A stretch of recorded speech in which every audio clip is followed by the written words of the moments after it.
Hello student, आप सभी का स्वागत है आपके अपने YouTube channel Hindi and English learning platform पर। आज हम आपको पढ़ाने जा रहे हैं बिल्कुल जीरो लेवल से इंग्लिश को लिखना पढ़ना कैसे सीखेंगे। बिल्कुल जीरो लेवल से सिखाएंगे जैसा कि आप सीखते आ रहे हो।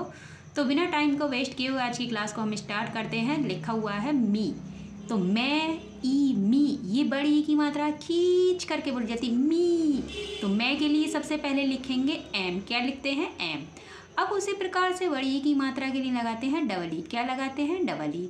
अब मान लीजिए कोई भी नाम ले लीजिए, मीना, कमीना, कुछ भी ले लीजिए। तो मीना हम ले लेते हैं। तो मैं के लिए लिखेंगे, मैं के लिए एम, बड़ी ई की मात्रा के लिए डबल ई मी, और ने के लिए एन, आ की मात्रा के लिए ए। क्या बन गया? मीना। क्या बन गया? मीना। इसी प्रकार से आप बिल्कुल बेसिक से इंग्लिश को सीखना चाहते हैं तो बिल्कुल एक ही बारह खड़ी है। इस बारह खड़ी को बहुत ही अच्छी तरीके से समझ लीजिए, मात्राओं को समझ लीजिए, क्योंकि जब तक आप मात्राओं को नहीं सीखोगे तब तक ना तो आप इंग्लिश में नाम लिख सकते हो, ना ही इंग्लिश की बुक्स को पढ़ सकते हो। यदि आप सीखना चाहते हैं घर बैठे, बिल्कुल यूट्यूब पर फ्री क्लासेस मिल रही हैं आपको, बिल्कुल घर बैठे मिलेंगी। अगर आप सीखना चाहते हैं तो बिल्कुल इंग्लिश को जीरो लेवल से सिखा रहे हैं। आप ही का अपना परिवार है, छोटा सा एक परिवार है, Hindi and English learning platform. तो सबसे पहले जो बच्चे हमारी वीडियोज़ को देख रहे हैं या हमारी वीडियोज़ को फर्स्ट टाइम देख रहे हैं तो वो हमारे channel Hindi and English learning platform को जरूर सब्सक्राइब कर लीजिएगा, बेल आइकन भी कर लीजिएगा, क्योंकि घर बैठे आपको यूट्यूब पर बिल्कुल फ्री क्लासेस दी जा रही है। कोई पैसा नहीं लिया जा रहा, कोई चार्ज नहीं लिया जा रहा। अगर आप इसी इंग्लिश को बाहर सीखने के लिए चाहते हो तो आपको ट्यूशन फीस देनी पड़ती है, कोचिंग फीस देनी पड़ती है। कोई 500 लेता है, कोई 400 लेता है, कोई, है ना। उसी प्रकार से अपने अपने सभी के अपने अपने वो होते रूल्स, उसी प्रकार से। लेकिन हम चाहते हैं कि बच्चे इंग्लिश सीख जाएं घर बैठे, बिल्कुल फ्री में, बिल्कुल फ्री दे रहे हैं आपको। तो बने रहिए हमारी क्लास में, बिल्कुल शुरू से लेवल से, जीरो लेवल से आपको सिखा रहे हैं। तो वीडियो को जरा भी स्किप नहीं करना है, शुरू से लास्ट तक देखना है अगर आप इंग्लिश सीखना चाहते हैं, क्योंकि इस बारह खड़ी को समझना बहुत ज़रूरी है। जिन्होंने ये बारह खड़ी समझ रखी है बहुत अच्छी बात है, जिन्होंने नहीं समझ रखी वो समझ लीजिएगा। अब सबसे पहले इनकी मात्राओं को सीखना। ए की कोई मात्रा नहीं होती है, लेकिन ए को लिखते हैं ए। क्या लिखते हैं? ए। आ की मात्रा डंडे वाली होती है, आ को लगाते हैं डबल ए। क्यों लगाते हैं? एक ए के लिए ए, एक अब उसकी मात्रा के लिए। ई, छोटी ई की मात्रा इस प्रकार से होती है, उसको इंग्लिश में लिखते हैं आई। बड़ी ई की मात्रा खींच करके बोली जाती है, उसको जब इंग्लिश में लिखते हैं डबल ई। छोटे ओ की मात्रा इस प्रकार से होती है, उसको जब इंग्लिश में लिखेंगे तो यू लिखेंगे। बड़े ओ की मात्रा इस प्रकार से होती है, उसको जब इंग्लिश में लिखते हैं तो डबल ओ लिखते हैं। क्या लिखते हैं? Double O. रे की मात्रा इस प्रकार से होती है, रे को जब इंग्लिश में लिखेंगे तो आर आई का यूज करेंगे। ए की मात्रा इस प्रकार से होती है, ए को जब इंग्लिश में लिखेंगे तो ई लिखेंगे। आई की मात्रा दो चोटी वाली होती है, आई को जब इंग्लिश में लिखते हैं तो ए आई का यूज करते हैं। नेक्स्ट है ओ। ओ की मात्रा एक डंडे पर एक चोटी होती है, ओ को जब इंग्लिश में लिखते हैं तो ओ लिखते हैं। क्या लिखते हैं? ओ लिखते हैं। नेक्स्ट चलते हैं, लिखा हुआ है आओ। आओ की मात्रा एक डंडे पर दो चोटी होती है, उसको जब इंग्लिश में लिखेंगे तो ए यू लिखेंगे। क्या लिखेंगे? ए यू। ये है अंक। अंक की मात्रा बिंदी वाली होती है, अंक के लिए लिखते हैं ए एन। अढ़ा की मात्रा पीछे दो बिंदियाँ होती हैं, विसर्ग लगा हुआ होता है, इन्हें है के रूप में पढ़ते हैं, उसको जब इंग्लिश में लिखते हैं तो ए एच लिखते हैं। क्या लिखते हैं? ए एच लिखते हैं। नेक्स्ट चलते हैं, लिखा हुआ है कै। ये तो सीखे आपने स्वर, हिंदी में बोलते हैं स्वर, इंग्लिश में बोलते हैं वॉवल्स।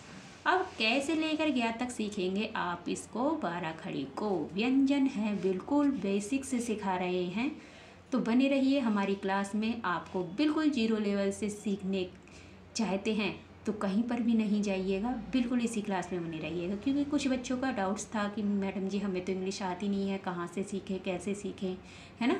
तो उन सारे बच्चों का ये डाउट्स आज क्लियर कर देंगे हम इस बारह खड़ी के माध्यम से। यदि आप सीखना चाहते हैं घर बैठे तो सबसे पहले इन सबको जानना बहुत ज़रूरी है, क्योंकि हमें नहीं पता इनके नाम क्या क्या है इंग्लिश में, है ना। तो जब तक हमें किसी का नाम नहीं पता चलेगा तब तक हम किसी को पहचान नहीं सकते, है ना। तो इसीलिए इनको नाम को इंग्लिश में जानना। कै के लिए लिखते हैं के एच से खे, जी से गै, जी एच से घा, एन जी से अढ़ा, सी एच से चे, और सी डबल एच से छः, जे से जय, जे एच से झै, अढ़ा से एन, टे से टी, ठे से टी एच, डे से डी, ढे से टी एच, अढ़ा से एन। बिल्कुल बेसिक से सिखा रहे हैं, यहाँ पे एन ए लगेगा। तो एकदम एक एक वर्ड को समझना बहुत ज़रूरी है। यदि आपने ये बारह खड़ी समझ ली, अच्छे से याद कर ली, तो वो इंग्लिश को इस कदर पढ़ लेंगे जिससे मान लो जल्दी ही हो गया। बिल्कुल फ्री क्लासेस हैं, कोई पैसा कोई टैक्स नहीं लिया जा रहा है। अगर आप सीखना चाहते हैं Hindi and English learning platform को जरूर सब्सक्राइब कर लीजिएगा, अगर आप घर बैठे इंग्लिश सीखना चाहते हो तो। और जो बच्चे हमारी वीडियोज को देखते हैं वो ज़्यादा से ज़्यादा एक दूसरों को, अपने दोस्तों को, रिश्तेदारों को ज़्यादा से ज़्यादा शेयर करें, ताकि जो भी इंग्लिश से डरते हैं उनका इंग्लिश का डर हमेशा के निकल जाए और वो भी 0 लेवल से इंग्लिश को सीख सकें। तय को लिखते हैं टी, थे को TH, दे को D, दे को DH, ने को लिखेंगे N, पे को लिखते हैं P, फे को लिखते हैं PH, वे को लिखेंगे B और भे को लिखेंगे BH, मैं के लिए M लिखते हैं, ये के लिए Y लिखते हैं, रे के लिए लिखते हैं R और ले के लिए L, वे के लिए V, शलजम वाली शय के लिए SH लिखते हैं, यह षटकोण वाली शय इसके लिए भी SH का यूज करते हैं, दंत से शपेरा वाले इसके लिए केवल S लगाएंगे, है के लिए लिखते हैं H, छ के लिए लिखेंगे KSH, त्रा के लिए TR, ज्ञा के लिए GY। देखा आपने कितनी अच्छी तरीके से इन सारे वर्डों को बहुत ही केवल 2 मिनट में ही इन सारे नामों को आपने सीख लिया है कि इंग्लिश में इनको क्या कहते हैं। हिंदी में आपको आता है कै खे गे घे घे अड़ा, इनको इंग्लिश में क्या कहते हैं ये भी आपने सीख लिया है। अब इसी वारा खड़ी के माध्यम से कुछ वर्णों को, मात्राओं को हम आपके पास ले करके आए हैं ताकि आप भी बिल्कुल 0 लेवल से सीख सको। लिखा हुआ है पू, तो पू, पू से पे पे बड़े ऊ की मात्रा है, कोई भी नाम बना लीजिए, पूनम, पूजा, है ना, कुछ भी बना लीजिए, जूना, जो भी आपका मन करे तो बनाते हैं पूनम। तो पे ऊ के लिए P डबल ओ, पू, पे के लिए P डबल ओ की मात्रा के लिए, पे के लिए P बड़े ऊ की मात्रा के लिए डबल ओ। देखिए यहाँ पर दिखा देते हैं, कभी आपका हो अपनी तरफ से कुछ लगाना, अपनी तरफ से कुछ भी नहीं लगा रहे। ये रहा पे के लिए P लिखा हुआ है और ये रहा बड़ा ऊ, बड़े ऊ की मात्रा के लिए डबल ओ लगा रहे हैं। तो क्या बन गया पू, क्या बन गया पू। अब नम, ने के लिए क्या लगाएंगे एन, ने के लिए क्या लगाएंगे एन, ने के साथ में ए का साउंड है, ए जोड़ेंगे ने, और मैं के लिए क्या लगाएंगे, मैं के लिए लगाएंगे एम। क्या बन गया पूनम, क्या बन गया पूनम। नेक्स्ट चलते हैं, लिखा हुआ है गो, तो गै से जी और ओ की मात्रा से ओ। अब आप सोच रहे होंगे गै से जी कहाँ है, ये रहा गै से जी। देखिए यहाँ पर गै से जी और ओ की मात्रा अभी हमने आपको बताई थी, तो ओ की मात्रा के लिए अभी क्या बताया था, ओ की मात्रा के लिए ओ। क्या बन गया गो, क्या बन गया गो। अब इसी में पाल जोड़ दीजिए, तो पे के लिए पी, अभी आपको बताया पे के लिए पी, आ की मात्रा के लिए ए, और ले के लिए क्या लगाते हैं, ले के लिए लगाते हैं एल। क्या बन गया गोपाल, क्या बन गया गोपाल। उसी प्रकार से नेक्स्ट लिखा हुआ है कंग, क्या लिखा हुआ कंग, तो के से के, अंग की बिंदी के लिए ए एन, क्या बन गया कंग, क्या बन गया कंग। देखिए यहाँ पर कै के लिए लिखते हैं के और अंग की बिंदी के लिए लिखते हैं ए एन, क्या बन गया कंग, क्या बन गया कंग। अब इसमें कुछ भी जोड़ सकते हो आप, कंचन, कंगन, कुछ भी, हम जोड़ते हैं कंचन। तो कै अन, चे के लिए लिखते हैं CH, ए का साउंड है, ए जोड़ेंगे। देखिए यहाँ पर चे के लिए CH, कंचे, ए का साउंड ए जोड़ दिया, बोल कर देखिए चे के साथ ए का साउंड है इसीलिए ए जुड़ा है। और ने के लिए क्या लगाएंगे, ने के लिए लगाएंगे एन, क्या बन गया कंचन, क्या बन गया कंचन। नेक्स्ट लिखा हुआ है बी, क्या लिखा हुआ है बी, तो बे के लिए वी, छोटी ई की मात्रा के लिए आई, बी, क्या बन गया। देखिए यहाँ पर दिखा देते हैं, वे के लिए बी और छोटी ई की मात्रा के लिए आई, क्या बन गया बी, क्या बन गया बी। अब शाल, शाल, तो से के लिए SH, क्या लगाएंगे SH, आ की मात्रा के लिए ए और ले के लिए L, क्या बन गया विशाल, क्या बन गया विशाल।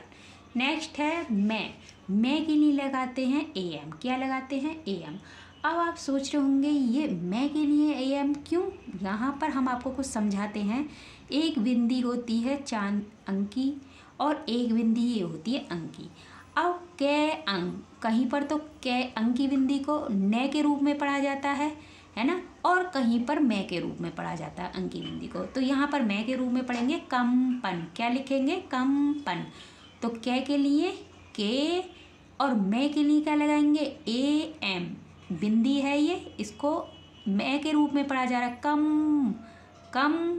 पे के लिए पी, ए का साउंड है, ए जोड़ेंगे और ने के लिए एन, क्या बन गया कंपन। तो ये बस इतनी सी छोटी सी एक ट्रिक है, इसको समझना बहुत ज़रूरी है। कहीं पर तो अंक की बिंदी को अंग ने के रूप में पढ़ते हैं और कहीं पर पढ़ते हैं मैं के रूप में। किसके रूप में? मैं के रूप में। यहाँ पर पढ़ा हमने AN, तो न के रूप में पढ़ा कंचन। यहाँ पर जब हमने अंकी बिंदी को पढ़ा तो मैं के रूप में पढ़ा। किसके रूप में पढ़ा? मैं के रूप में। क्यों?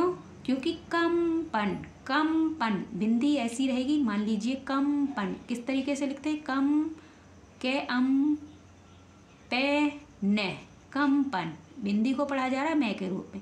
यहाँ पर है कंचन, के न, तो के न कंचन, के न कंपन। क्या हो गया? इन दोनों में बस इतना ही अंतर है। यहाँ पर न के रूप में पढ़ा जा रहा है और यहाँ पर मैं के रूप में पढ़ा जा रहा है। तो बिल्कुल छोटी सी ट्रिक थी, ये अपने आप को बता दी है, डाउट्स क्लियर कर दिया है। तो जो भी बच्चे हमारी क्लास को पसंद करते हैं लाइक भी कीजिएगा, कमेंट भी कीजिएगा और ज़्यादा से ज़्यादा एक दूसरे को शेयर भी कीजिएगा। तो मिलते हैं नेक्स्ट वीडियो में, तब तक के लिए खुश रहिए, मस्त रहिए, अपने परिवार वालों का ख्याल रखिए और ज़्यादा से ज़्यादा एक दूसरे को शेयर भी कीजिएगा। धन्यवाद।